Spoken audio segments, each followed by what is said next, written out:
மந்திரம் என்று சொன்னாலே மனத்ரயேதி திராயேதி மந்திரஹா என்பது பொருள்.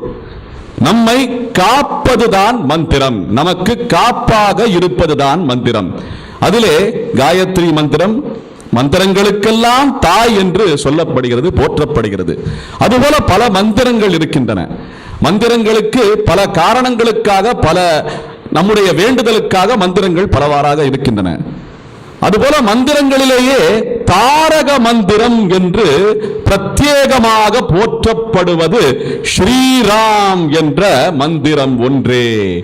இந்த உலகத்திலே, ஜகத்திலே ராம என்ற இந்த இரண்டு எழுத்துக்கள், இப்போது அடியேன் விண்ணப்பித்தது போலே, ராம என்ற இந்த இரண்டு எழுத்தினால் நமக்கு நன்மையும் கிடைக்கும், செல்வமும் சேரும், தீமைகள் எல்லாம் அகலும், என்ன இந்த ஜென்ம மரணம் என்ற இந்த பிறவி கட்டு விலகும் என்று போற்றப்படுகிறது.